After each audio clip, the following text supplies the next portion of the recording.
Bon, j'avais déjà fait une vidéo sur la grille 2020 avant même que la saison se termine parce que normalement on avait tous les pilotes qui avaient signé. Bon, il nous manquait 2-3 trucs par-ci par-là, mais vraiment c'était des trucs quasi officiels, on n'attendait plus que la fin en fait de tout ça. Ah, il y avait aussi l'histoire de Zarco, mais ça a été réglé. Mais ça, c'était sans compter tous les petits changements qu'il y a eu, enfin les gros changements qu'il y a eu. En plus, il n'y en a pas eu qu'un seul, donc...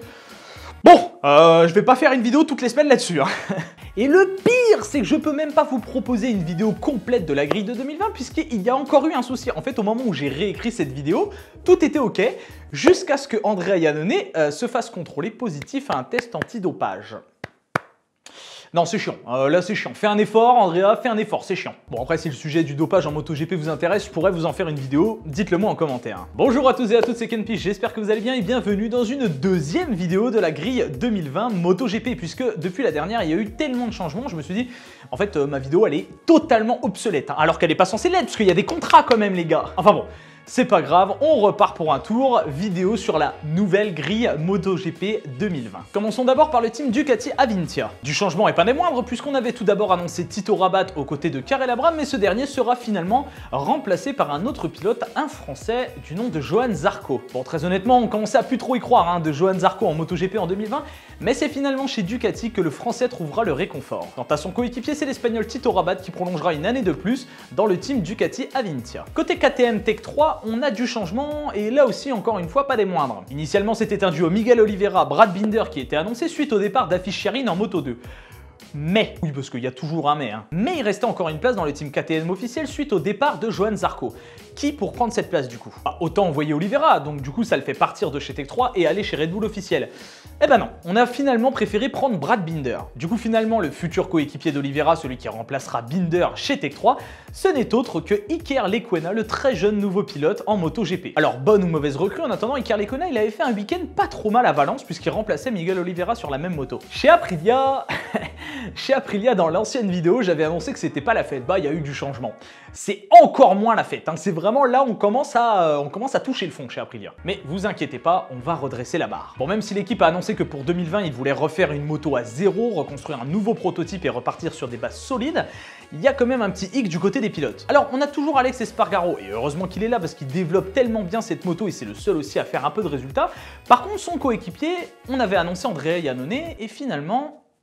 il n'y aura peut-être pas d'Andrea Iannone en fait. Non, parce que pour la petite histoire, Iannone a été contrôlé positif à des tests antidopage, échantillons A et B, et même le B, il n'est pas passé en fait. Alors, même le B. Alors attention, hein, c'est pas dit que ce soit vrai. Pour l'instant, ça pue un peu pour lui quand même. Hein. Non mais c'est chiant Iannone, si t'as fait ça, c'est chiant, vraiment c'est chiant. En plus d'être totalement antisportif et nul à chier, c'est chiant. Hein. C'est chiant pour moi les vidéos, donc pense à moi un peu.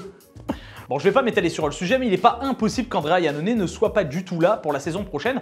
On parle alors possiblement de Bradley Smith en remplacement, ou peut-être pourquoi pas Karel Abram, qui circule comme nom, comme ça, hein, on zigzag, hein.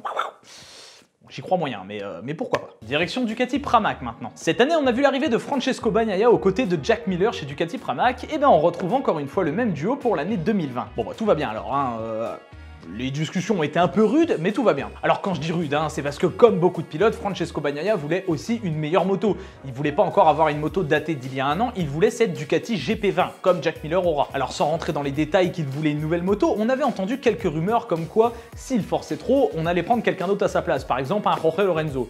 Vous allez voir que ça s'est pas du tout fait, hein. Bon, c'était peu probable en même temps. Du coup pour 2020, le duo Francesco Bagnaia et Jack Miller sera encore là pour tenter d'aller chercher un max de points pour cette écurie. Après avoir fait traîner un peu son contrat, un peu beaucoup en fait, Takahaki Nakagami signera finalement chez LCR pour 2020. Bon en fait c'est simple, hein, Nakagami il faisait traîner ça parce qu'il voulait absolument une Honda 2020.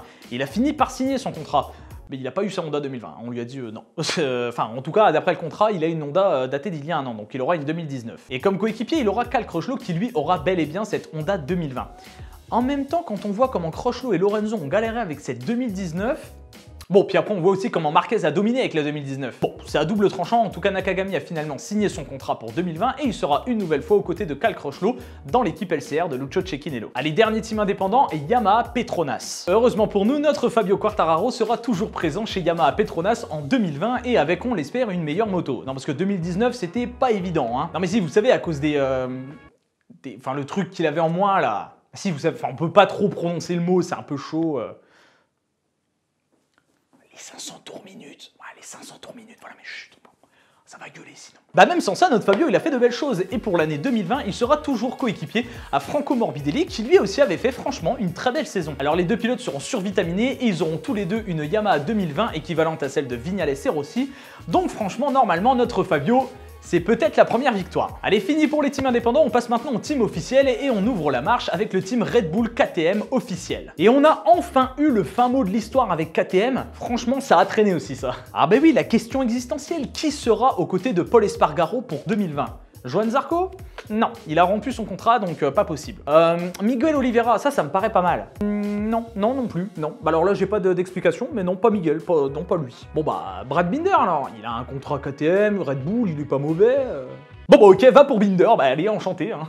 Et c'est vraiment le plus long épisode de l'histoire des transferts de 2019. Hein. Finalement, la line-up, ce sera Pol Espargaro et Brad Binder. Alors pourquoi ne pas avoir choisi Miguel Oliveira qui avait déjà 1 an d'expérience sur cette KTM et qui s'en sortait plutôt bien? Alors bon, on imagine que c'est une histoire de contrat, etc. On va pas rentrer dans les détails. Miguel Oliveira restera chez Tech 3, Brad Binder, quant à lui, ne sera pas chez Tech 3, mais bel et bien aux côtés de Pol Espargaro chez KTM officiel. Et on espère que là, ça va un peu remonter le tout pour KTM parce que c'était pas évident quand même en 2019.